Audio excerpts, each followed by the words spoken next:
তত্ত্বাবধায়ক আছে, তারপরে এগুলো একটু ঘুরে ঘুরে দেখা উচিত। আপনার রাজাকার করেন কেন? রাজাকার করেন কেন? আমরা আরে নেবো কেন? আমি এখন অস্ত্র রেখে গলা কাটে মন্ডুগুলি করে দেবো।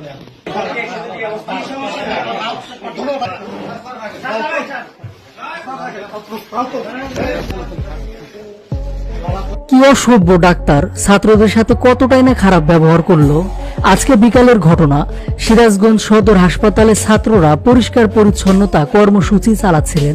এমন সময় শিক্ষার্থীরা হাসপাতালের বিভিন্ন দুর্নীতি দেখতে পান। ঠিক তখন সব অসঙ্গতি চিহ্নিত করে তত্ত্বাবধায়ক রতন কুমার রায়ের নিকট অভিযোগ দিলে তিনি ছাত্রদের উপর ক্ষিপ্ত হয়ে অকথ্য ভাষায় গালিগালাজ ও হুমকি দামকি দেয়।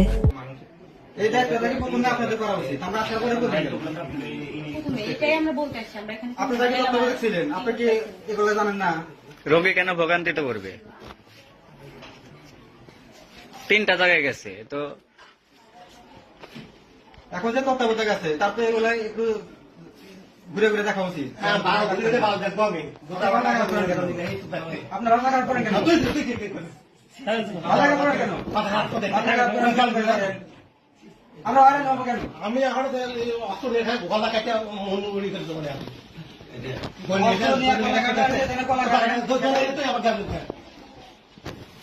এখানে কেন হয়?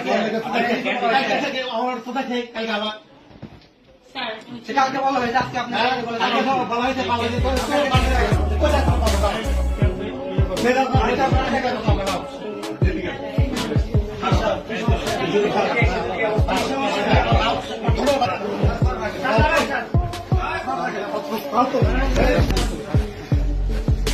একজন ডাক্তারের মুখের ভাষায় এমন, এটা কি কোনোভাবে মেনে নেওয়া যায়?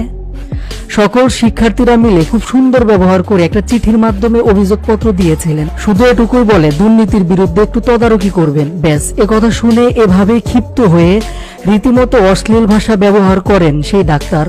সামাজিক যোগাযোগ মাধ্যমে যে ভিডিও নিয়ে রীতিমতো সমালোচনার ঝড় উঠেছে, এখন সবাই ডাক্তারের পদত্যাগ চাচ্ছে।